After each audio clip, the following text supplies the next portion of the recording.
and welcome to another edition of The Dungeon Crashers. I'm Guy. And I'm Sapil, and today we're going to be building another one of the Zoo Crew members. Before we get started, hit that like and subscribe button, and get that bell on if you want notifications for our new videos coming up. Yep. And I actually hadn't planned on doing another Zoo Crew build this soon, but then I found the Heron race from Wild Beyond the Witchland, which is a Fey rabbit race. And I had a really fun idea to use it for the build I was going to do, which is a monk. And it works perfectly well and has a really cool flavor to it. And, well, I don't really see him as a Kung Fu monk. More of like a Peter Rabbit looking figure in a tweed suit, and he's really good at beating people up. Yeah. The Heron race is one of two Fey races from that book, and the other one being the Fairy. As a race, they get a number of abilities that are perfect for monk. They get 3 +1 ability increases of your choice. It can either be a +2 to an ability and a +1, or 3 +1s to different abilities, but you cannot do a +3 to 1 ability. They can either be medium or small. Either way, your speed is going to be 30 feet. They start with proficiency in perception, and they have the lucky footwork, which allows you to use a reaction and add a d4 to any missed dexterity save, and rabbit hop. This lets them use a bonus action, jumping 5 times their proficiency modifier without provoking attacks of opportunity. Both these abilities require your speed to be above 0. Right, and we're starting with monk, and we're going to stay with monk for most of the build. It's going to be a small dip into fighter later on. We're taking the athlete background for acrobatics and athletics, which also gives us land vehicle proficiency, which could be handy, and I can see him riding around in a little cart. Yeah. It also means there's a chance people have heard of you and grant you shelter and information if you're in your home region, which for him is the Feywild, but it could come up. We are using the point buy system again, starting with 10 strength, 14 dexterity, 14 constitution, 10 intelligence, 15 wisdom, and 8 charisma. You tend to be a bit quiet and soft-spoken unless provoked, and belligerent and aggressive when you are. Maybe even with a bad Irish accent, depending on how you want to use it. Your bonus points from your race are going to be +2 to your dex, and we're going to put the +1 into your wisdom. And then we go to first level monk, which gives you the usual monk benefits: unarmed defense, adding your wisdom bonus to your armor class, and unarmed fighting, making your unarmed attacks to a d4, and allowing you to make a bonus attack with an unarmed strike after making an attack action. And for skills, we'll take insight and history. You're wise and like to make wise observations. You don't say much, but when you do, it matters. Yeah. Your starting equipment is going to be a quarterstaff, a short sword, and a sling. You also get a set of traveler's clothes and a few other things from your background, like a trophy or a ball. All the weapons qualify as monk weapons, so their damage will increase as your unarmed damage does. This will eventually make your sling a nice ranged weapon. As a monk, you also get a artisan tool set or a musical instrument. You could use a flute or the panpipes or something along, depending on how you want to use the character. And second level monk lets you improve your speed by 5 feet when unarmored and not using a shield. There's also an optional ability from Tasha's Cauldron of Everything. It's called Dedicated Weapon. It lets you focus your ki on one weapon, allowing you to treat it as a monk weapon as long as it doesn't have the heavy or special property. This won't be important for this character, but it's a nice ability to have. Yeah. Also at second level, you can get your key points. You can use for a variety of effects. Starting out, you have Flurry of Blows, allowing you to spend 1 key point to do 2 unarmed attacks as a bonus action instead of 1. You also get Patient Defense, which lets you use a key point to dodge as a bonus action on your turn until your next turn. You also get Step of the Wind, allowing you to dash or disengage as a bonus action for 1 key point. Your jump distance is doubled for that turn, and that's a lot of jumping for this character, which could get silly. Your movement also goes up by 10 when you're not wearing armor or using a shield. Yep. And third level monk gets another optional ability. It allows you to make a bonus attack after using a key action. This won't work with abilities that require a bonus action, but there are some optional key abilities which don't, and this will let you make an attack even if you use your action for something else. You also get Deflect Missiles, which lets you use a reaction when attacked by a ranged weapon to subtract a d10 plus your dex modifier from the damage. And if you reduce the damage to 0, you can throw it back as a monk weapon. Most importantly, we get our subclass here, and we're taking Drunken Master. I joked last video that this rabbit was going to be drunk, but really this style is not about actually being drunk, but to use erratic movements to confuse your opponent and make them overconfident. The first ability you get from this Drunken technique, and it's a great one, When you use Flurry of Blows, you also get to disengage and increase your movement by 10 feet, making you a very elusive target. Next, at 4th level, you get an ability boost. We're going to bump our dexterity up to 18, increasing our attacks and our armor class. This build is going to be using a lot of ability boosts because we really need them. However, if you rolled and have a good dex and wisdom score, there are some feats that could be great for this build. Polearm Master allows you to use an attack of opportunity when somebody enters within your reach. It also gives you a bonus attack with the haft of the quarterstaff after attacking with it. This is redundant with your bonus attack for being a monk, but it could come in handy. The Crusher feat would bump your strength or con up by 1, and it gives you a few abilities that work with your unarmed strikes or any bludgeoning attack. On a critical, your opponent gives advantage to anyone else attacking him until your next turn, and once a turn you can push someone that you hit with a bludgeoning attack 5 feet. Also, depending on your DM, Defensive Duelist could work with your monk weapons because they use your dexterity, but the rules say it has to be a finesse weapon.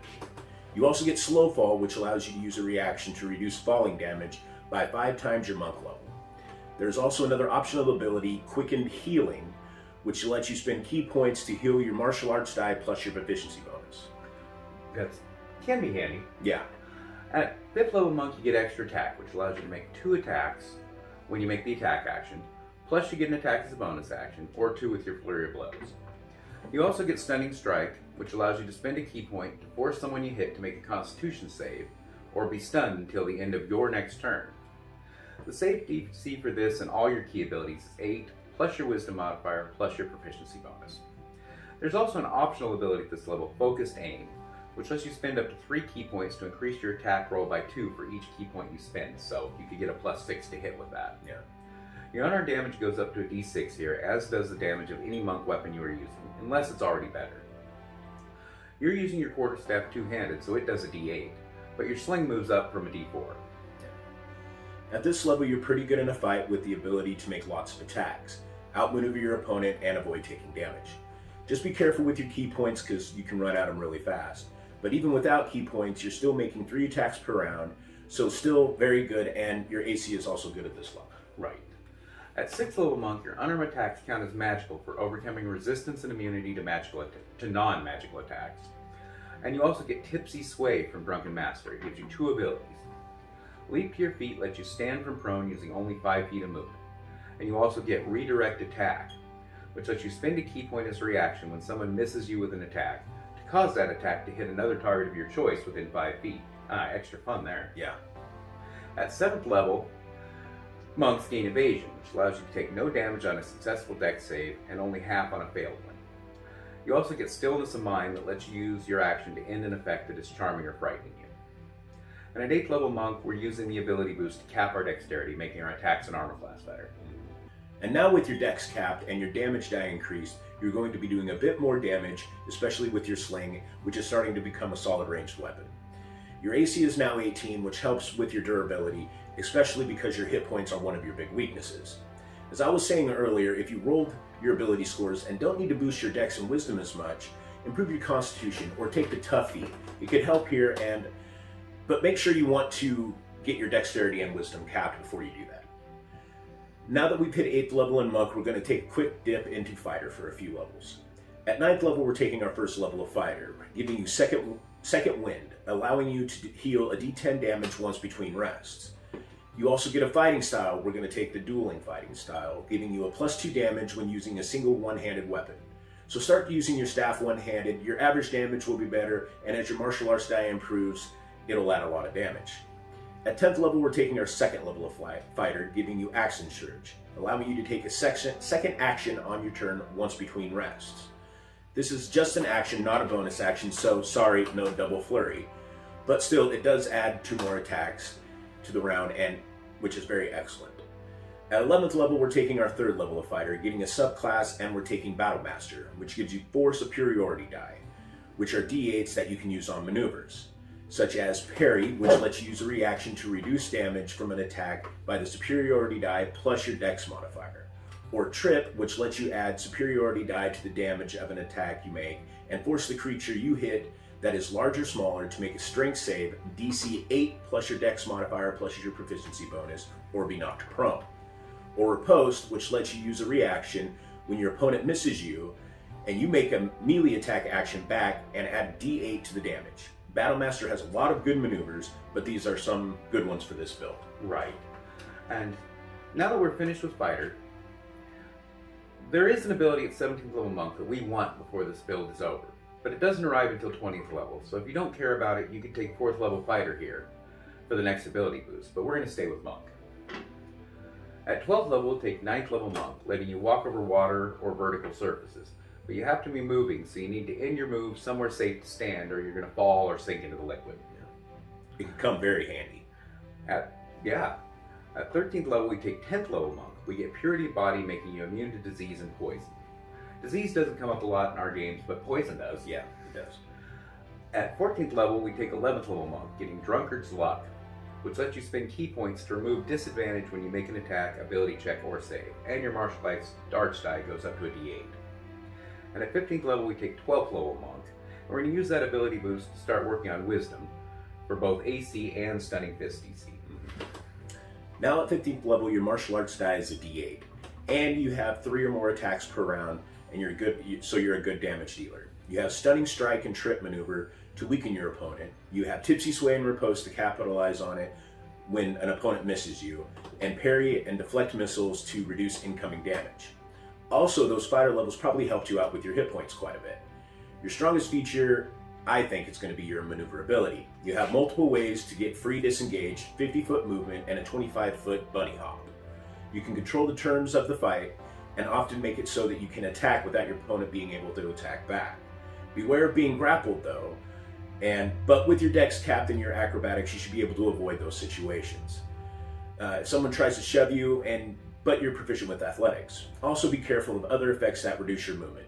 You now have plenty of key points, but there's still a limited resource, so you can go through them pretty quickly. And you only have superiority die, 4 superiority die, so use them well.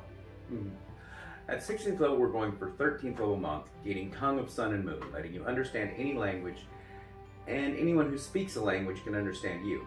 This should apply to special languages such as Druidics and Thieves can't, but ask your DM about that. And at 17th level, we take 14th level Monk for Diamond Soul. This ability comes late, but it's worth the wait. It gives you proficiency with all saving throws. And if you fail a save, you can spend a key point to re-roll it.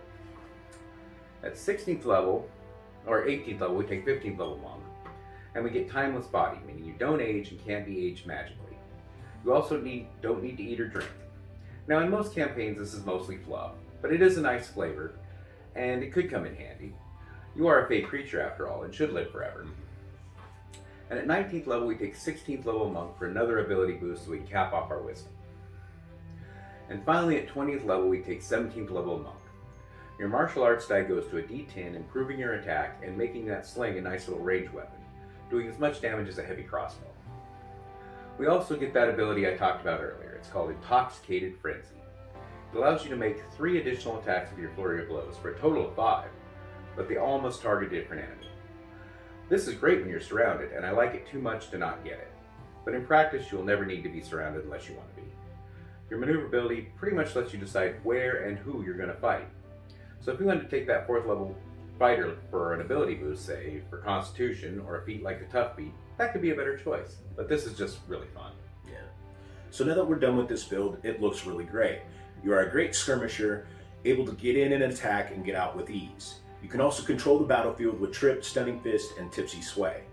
You have a few ways to reduce damage, and your AC is good at this point. An all-around strong character that is a lot of fun to play.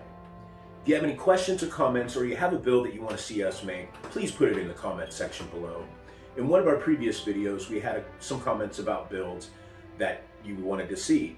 Our next build is a comment posted by Joseph, and we'll be making a Paladin Bard combo, so look forward to that. So, until next time, Cheers. Cheers.